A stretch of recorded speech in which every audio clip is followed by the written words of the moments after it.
اللہ یہ میرے ساتھ کیوں؟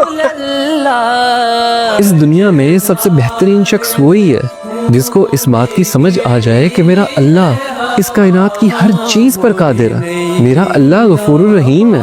جس انسان کو یہ سمجھ آ گئی وہ انسان اس دنیا اور آخرت میں کامیاب ہے۔ ایک دفعہ آپ صلی اللہ علیہ وسلم کی محفل میں ایک بدو آ گیا۔ اس زمانے میں بدو ان لوگوں کو کہا جاتا تھا جو جاہل تھے۔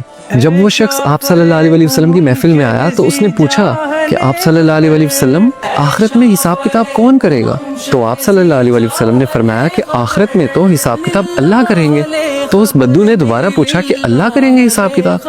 آپ صلی اللہ علیہ وسلم نے فرمایا ہاں اللہ کریں گے۔ یہ بات سن کر وہ بدو مسکرایا اور کہنے لگا کہ آپ صلی اللہ علیہ وسلم مجھے اجازت دیں، اور وہ وہاں سے اٹھ کے چلا گیا۔ اب کچھ صحابہ جو اس محفل میں بیٹھے ہوئے تھے ان کو اس بات کی سمجھ نہیں آئی۔ وہ اٹھے اور انہوں نے اس بدو کا پیچھا کیا اور اس سے جا کے پوچھا تم آپ صلی اللہ علیہ وسلم کی محفل میں آئے ہو، تم نے سوال کیا ہے کہ آخرت میں حساب کتاب کون کرے گا؟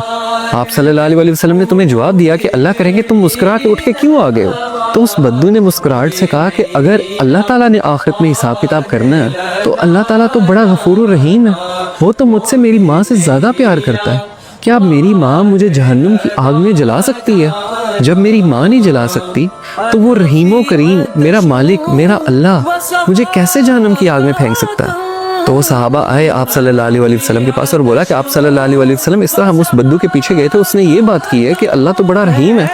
تو آپ صلی اللہ علیہ وسلم نے فرمایا کہ اگر اسے اللہ کی رحیمی پہ اتنا یقین ہے نا تو اللہ کبھی اس کو اپنی رحیمی سے مایوس کر نہیں سکتا، کیونکہ اللہ اپنے بندوں کے لیے بالکل ویسا ہے جیسا اس کا بندہ اس کے لیے گمان کرتا ہے۔ اگر اس کے بندے کو یہ یقین ہے کہ وہ بڑا رحیم ہے تو اللہ تعالیٰ اس کے لیے رحیم ہی ہے، اللہ تعالیٰ اس کو معاف ہی کرے گا۔